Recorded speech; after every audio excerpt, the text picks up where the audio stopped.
चलो, तो हम लोग पढ़ने वाले आर एस अग्रवाल। ठीक है, आर एस अग्रवाल पढ़ने वाले हैं। और आर एस अग्रवाल में हम चैप्टर नंबर फर्स्ट पढ़ने वाले हैं, रियल नंबर्स।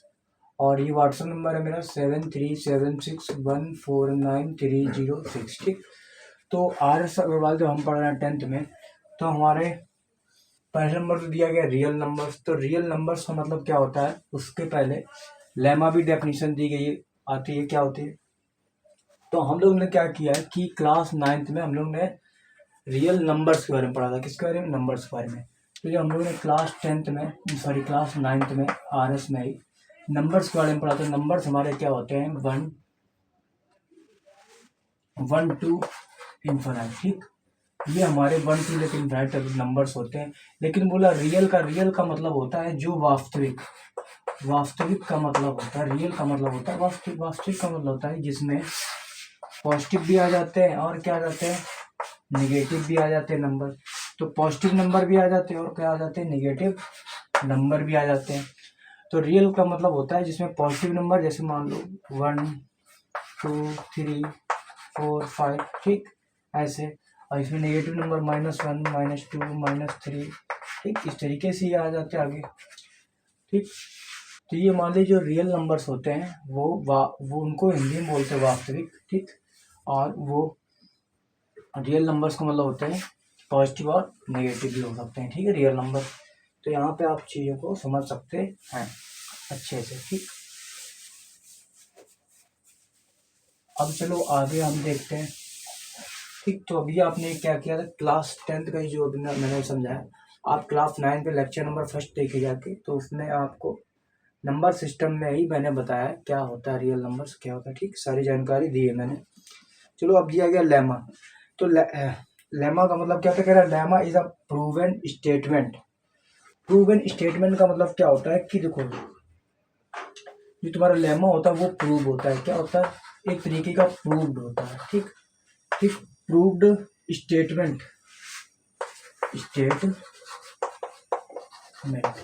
अब समझो, प्रूवमेंट स्टेटमेंट का मतलब क्या होता है कि देखो, जो हम पहले से ही जिसको हम प्रूव कर चुके हैं।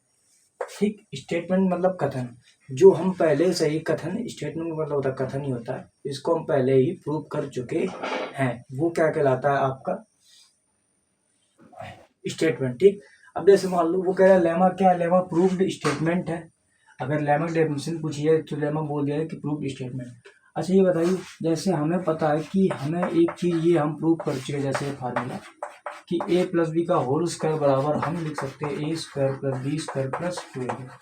तो ये तो हम पहले ही प्रूव हो चुका है ना, तो ये हम बार बार प्रूव क्यों करें। तो जो चीज़ पहले से ही प्रूव्ड हो जाती है, ठीक, तो उसको हम बार बार प्रूव नहीं करते हैं। जो चीज़ पहले से ही प्रूव्ड है, ठीक, तो उसके लिए प्रूव के लिए हम क्या करते हैं, सीधे उसका स्टेटमेंट जो फार्मूला होता है उसको हम लिख देते हैं और बोल देते हैं कि हाँ ये है, ये कथन दिया गया। ठीक, ये हमें पहले से ही पता होता है। ठीक, तो बहुत सारे फार्मूले होते हैं, जैसे डिवाइडेशन का आपने फार्मूला देखा होगा, ये होता है a = bq + r। ठीक, तो ये भी क्या, एक स्टेटमेंट है, प्रूव्ड है। ठीक, तो वही वो चीज़ कह रहा है कि जो पहले से ही हम प्रूव कर चुके हैं उसको हम दोबारा नहीं प्रूव करते, हम मान लेते हैं कि हाँ ये चीज़ ये होती है। तो जैसे हम मान लेते हैं कि बहुत सारे फार्मूले होते हैं कि मान लो a² - b² बराबर होता है a + b और a - b। तो ये हम प्रूव कर चुके हैं ना कहीं से, तो ये फार्मूला आया होगा, प्रूव्ड हुआ होगा। तो वही चीज़ वो कह रहा है कि लेमा का मतलब क्या होता है, प्रूव्ड स्टेटमेंट। ठीक, प्रूव्ड स्टेटमेंट का ही हम लोग यूज़ करते हैं। ठीक, तो जाहिर सी बात आपकी चीज़ें समझ में आ रही होंगी, है ना, काफ़ी हद तक। तो अब आगे देख लेते हैं इसमें क्या है, फिर आगे हम लोग बढ़ते हैं लेक्चर में। तो देखो, lemma is a proved statement. ठीक, तो पूछा जाए, a lemma is a proven statement used for proving another statement.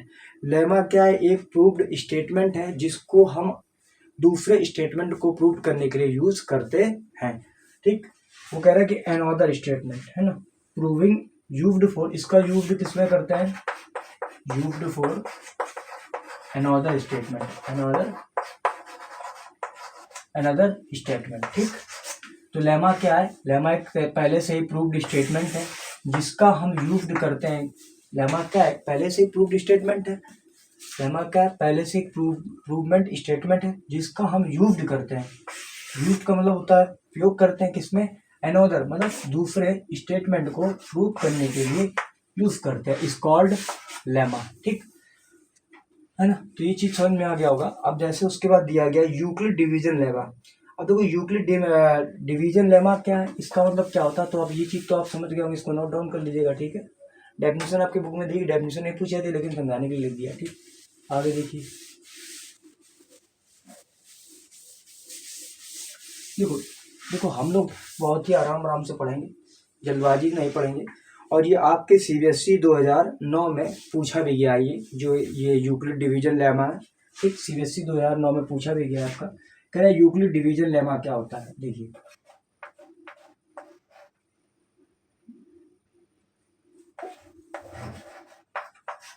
Euclid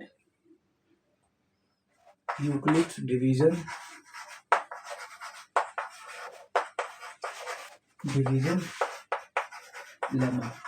ठीक, आप समझो यूक्लिड डिवीजन लेमा का मतलब क्या होता है कि अब अभी हम लोग ने पढ़ा था लेमा का मतलब क्या होता है कि जो पहले से ही प्रूव्ड स्टेटमेंट है उसकी मदद से हम दूसरे स्टेटमेंट को प्रूव करते हैं, इज कॉल्ड लेमा। तो लेमा का मतलब क्या हुआ कि जो पहले से स्टेटमेंट आपका प्रूव्ड है हम उसी के मदद से दूसरे स्टेटमेंट को प्रूव करते हैं, is called lemma. Any problem? ठीक, तो ये हमारा पहला टॉपिक था लेमा का। उसके बाद हम कर रहे हैं यूक्लिड डिवीजन लेमा।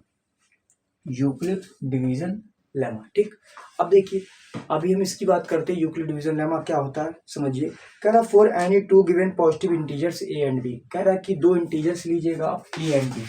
ठीक, तो हम मान लेते हैं, सपोज कर लेते हैं, लेट ए एंड बी क्या है, टू पॉजिटिव इंटीजर्स है, पॉजिटिव इंटीजर्स है। ठीक, अब हमने मान लिया कि ए कामा बी दो क्या है, पॉजिटिव का मतलब होता है प्लस, पॉजिटिव इंटीजर्स हैं। ठीक, हम यूक्लिड डिवीजन लेमा को प्रूव कर रहे हैं। ठीक, मतलब फार्मूला निकाल रहे हैं। ठीक है, फिर वो कह रहा है कि ए एंड बी, समझिए एक मिनट रुकना। हाँ ठीक, ए एंड बी कह रहा है there exist a unique whole numbers of Q and R such that. और ये जो तुम्हारे दो पॉजिटिव इंटीजर हैं ये क्या करते हैं, एक एग्जिट का मतलब होता है कि उसके अंदर होते हैं whole numbers of Q, whole numbers Q. यहाँ पर आपका क्यू क्या है, क्यू क्या है यहाँ पर, होल नंबर। क्यू कर रहा है होल नंबर की बात कर रहा है, होल नंबर। ठीक, होल नंबर। ठीक, कह रहा एंड आर सच दैट। ठीक, and R, Q comma R क्या है, एक होल नंबर है। ठीक, सच दैट। तो कह रहा है कि तब हमारा फार्मूला क्या बनेगा, तो हमारा फार्मूला बनेगा ए बराबर बी क्यूब प्लस। ठीक, तो ये हमारा स्टेटमेंट निकल के आता है फार्मूले का। लेमा हमारा क्या निकल के आया, यूक्लिड डिवीजन लेमा ए बराबर बी क्यूब प्लस आर। फिर वहां पर जहां पर एक आपको इच्छा का स्टेटमेंट ये कह रहा है कि जहां पर जो आर होगा, हमेशा जो आर होगा वो बी से तो छोटा होगा, लेकिन आर जो होगा जीरो से के बराबर और उससे बड़ा ही होगा। क्या होगा, जीरो से बराबर और बड़ा ही होगा। ठीक, आप समझिए। ठीक है, तो यहाँ पर वो ये कह रहा है कि जहां पर आप लिख सकते हो कि जो आर है, जो आर का मतलब होता है रिमाइंडर, क्या होगा, रिमाइंडर, जो तुम्हारा रिमाइंडर है वो हमेशा जीरो से तो बड़ा होगा और बराबर भी हो सकता है जीरो के, और जीरो से बड़ा भी हो सकता है, लेकिन जीरो से छोटा नहीं हो सकता है। छोटा का मतलब क्या होता है, निगेटिव नहीं आ सकता है। और हमेशा ये जो बी है, बी हमेशा रिमाइंडर से बड़ा आएगा। ये जो बी है तुम्हारा, जो दो हमने पॉजिटिव इंटीजर लिए हैं वो हमेशा आर से बड़ा ही आएगा। ठीक है, अब आपने यहाँ पर समझ लिया ए जो है तुम्हारा क्या है। अगर बोल दिया जाए कि यहाँ पर ये बताइए ए क्या है, बी क्या है, सी क्या है, डी क्या है, हाँ ए क्या है, ए तुम्हारा है डिवाइडेंट, ए क्या है तुम्हारा डिवाइडेंट है। ए तुम्हारा डिवाइडेंट है, सॉरी डिवाइडेंट। ठीक, डिवाइडेंट है। और बी क्या है तुम्हारा डिवीजर है। क्या है, बी तुम्हारा है डिवीजर, डिवीजर है। ठीक। बी क्या है तुम्हारा, डिवीजर है, ठीक। और आर क्यू क्या है तुम्हारा, क्वोटिएंट है। क्यू क्या है तुम्हारा, अगर क्यू की हम यहाँ बात कर लेते हैं, क्यू है तुम्हारा क्वोटिएंट,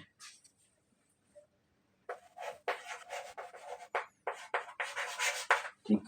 क्वोटिएंट और आर क्या है तुम्हारा, रिमाइंडर है, ठीक। तो समझिए, तो यहाँ पर हमने क्या देखा, समझिए एक बार। तो हमारे पास जब एक फार्मूला आ गया ए बराबर बी क्यू प्लस आर, ये डिवीजन लेमा है।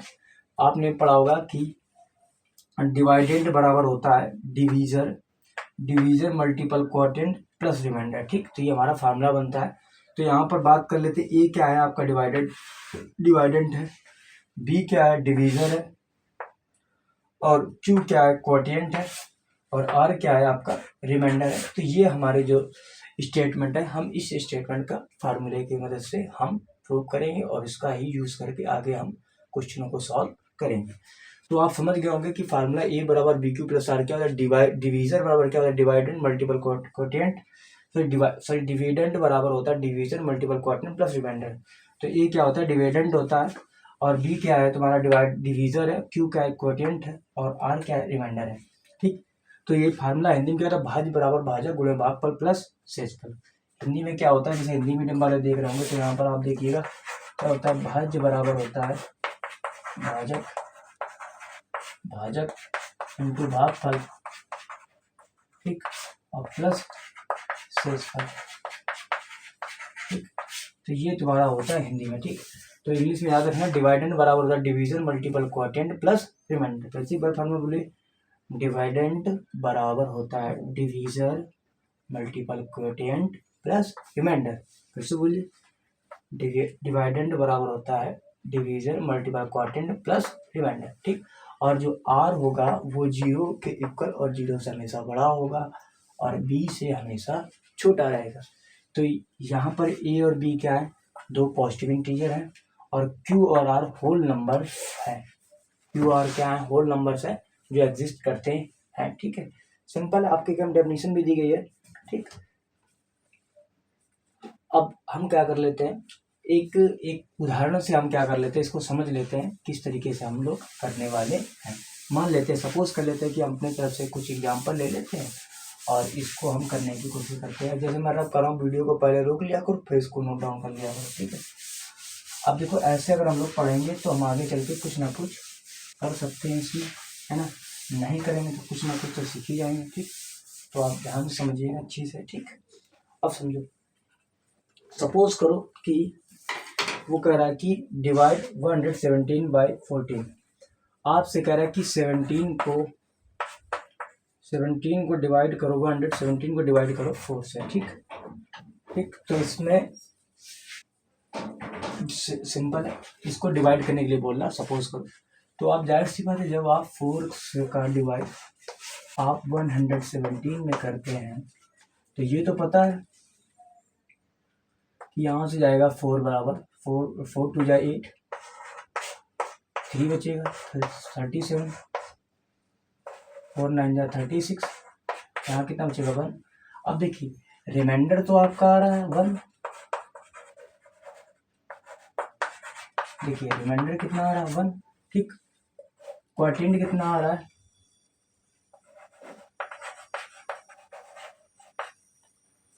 क्वोटिएंट कितना आ रहा है, देखिए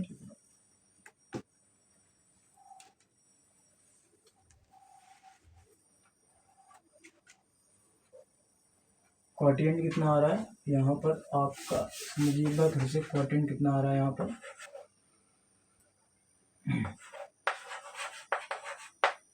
क्वोटिएंट कितना आ रहा है यहाँ पर 29 आ रहा है।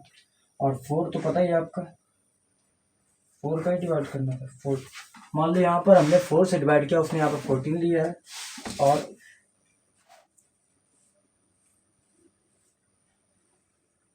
ठीक, और तुम्हारा जो डिवीजर था, डिवीजर कितना है यहाँ पर 4 है, तो डिवीजर को लिख सकते हैं यहाँ पर कितना है, डिवीजर तुम्हारा 4 है, और डिवाइडेंड कितना है 170 है, डिविडेंड कितना है 170 है। अब क्लियरली अगर हम मान लो इसको प्रूव करते हैं, समझिए क्लियरली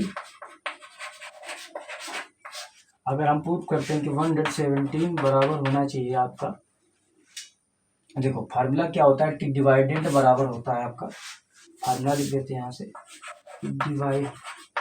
डिवाइडेंड बराबर होता है ना।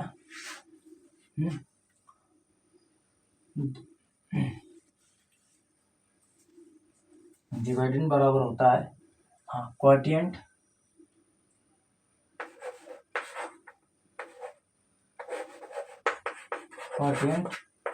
मल्टीपल डिवीजर या डिवीजर मल्टीपल क्वोटिएंट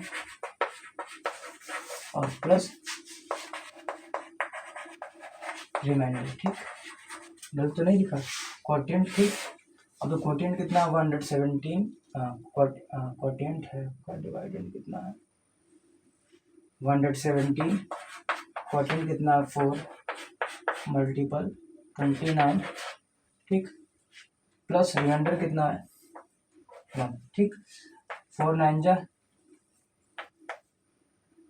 36, 3 8 8 9 10 11 प्लस 117 आ रहा है। ठीक, तो इस तरीके से आप कर सकते हो चाहे ठीक डिवीजर मल्टीपल क्वोटिएंट कर दो या क्वोटिएंट मल्टीपल डिवीजर कर दो, आंसर सेम आने वाला है। ठीक, तो आपका ये फार्मूला होगा, डिवाइडेंड बराबर होता है ना, डिवाइडेंड बराबर होता है divisor multiple quotient plus remainder. ठीक, तो एक हमने एग्जाम्पल से लेकर आपको समझाया, अभी हम क्या कर लेते हैं और भी एग्जाम्पल को ले लेते हैं यहाँ पर। ठीक, और भी एग्जाम्पल के द्वारा माध्यम से हम समझते हैं चीज़ों को। तो हमारे पास फार्मूला क्या होता है, ए बराबर बी क्यू प्लस। ठीक, मैंने कंडीशन बताई थी कि जो जीरो होगा, जीरो आर जो होगा जीरो से इक्वल होगा और उससे बड़ा होगा और लेकिन बी से छोटा होगा। तो ये क्या होता है तुम्हारा डिवाइडेंड बराबर, ठीक, ये क्या होता है डिवीजर,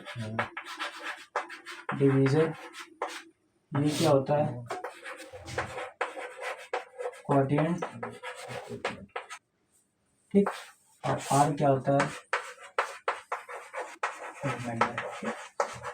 ये आप समझ गए होंगे। तो यहाँ पर ए डिवाइडेंट होता है, बी डिवीजर होता है, क्यू क्वोटिएंट होता है और आर रिमाइंडर होता है। अगर हम सपोज कर लेते हैं कि 37 डिवाइड बाई 2, 37 में हम 2 का डिवाइड करते हैं तो क्या आने वाला आंसर, तो जाहिर सी बात है आप यहाँ पर देखेंगे कि 2 का डिवाइड आप 37 में करेंगे, 2 1 जा 2, फिर बचेगा 1, फिर आ जाएगा 17, 2 8 जा 16, फिर आ जाएगा 1। ठीक, तो यहाँ पर रिमाइंडर आपको मिल रहा है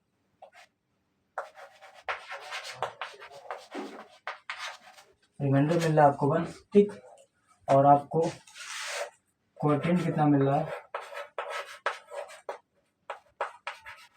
क्वोटिएंट मिल रहा है 18 और 37 क्या आपका डिवीजर है और 2 क्या है आपका डिवाइडेंट, डिवाइडेंट ये है 30 डिवाइडेंट और ये डिवीजर। थोड़ा सा मिस्टेक हो गई लिखने, थोड़ा सा स्पेलिंग वगैरह। तो देखो डिवाइडेंट जब 37 ही डिवाइडेंट रहेगा, ठीक, डिवाइडेंट जब 37 ही रहेगा तभी तो डिवीजर कितना आएगा 2 और क्वोटिएंट कितना होगा तुम्हारा 18 और प्लस रिमाइंडर कितना होगा यहाँ पर 1। ठीक, तो 18 2 36 प्लस 1 कितना आएगा 37। ठीक, सपोज करिए तो 37 बराबर 37 यहाँ पर भी आ रहा है। तो आपको यूक्लिड डिवीजन लेमा आपको दिक्कत नहीं होगी और एज अ आपने सॉल्व कर लिया है। ठीक है, चीज़ों को अच्छे से एनालिसिस भी कर लेते हो, आप समझ भी लेते हो और चीज़ों को आप नोट डाउन भी करिए। ठीक है, क्योंकि लेक्चर बहुत अच्छा शानदार है और एक ही लेक्चर में आपको अगर सब चीज़ें समझ में आ जाती हैं तो अच्छी बात है, क्योंकि आप लोग एक ही वीडियो में पहला जो वीडियो कॉन्सेप्ट का था आपने समझ लिया, फिर आपको दूसरे आपको कहीं जाने की भटकने की जरूरत ही नहीं पड़ेगी। ठीक, तो आपने फार्मूला भी याद कर लिया कि ए बराबर बी क्यू प्लस आर होता है। ठीक, जिसमें कंडीशन क्या होती है हमारी क्वेश्चन की कि जो आर होता है वो सदैव बी से छोटा होता है और जीरो इक्वल भी हो सकता है और उससे बड़ा। ठीक, तो यहाँ पर हमने ये इक्वल का साइन यहाँ लगेगा, सॉरी यहाँ लगेगा। ठीक, तो डिवाइडेंट बराबर होता है division multiple quadrant plus remainder होता है। डिवाइडेंट DIVIDEND, डिवीजन DIVIS हुआ division, quadrant QUOTIENT quadrant, remainder REMAIND remainder. ठीक, तो इस तरीके से हमने सवाल को किया और प्रूफ भी हो गया। उसके बाद हम लोग चलते हैं नेक्स्ट एल्गोरिथम पे चलते हैं, और इसके जो एल्गोरिथम है उसको हम लोग करेंगे, और उससे पहले हम क्या कर लेते हैं, एक एग्जांपल को प्रूव कर लेते हैं। ठीक ठीक, चलो एक एग्जांपल है, उसके बाद हम लोग प्रूव कर लेते हैं, फिर हम लोग आगे वीडियो में चलते हैं। ठीक है,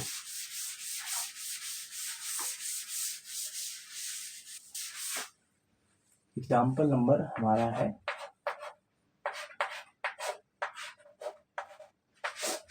1।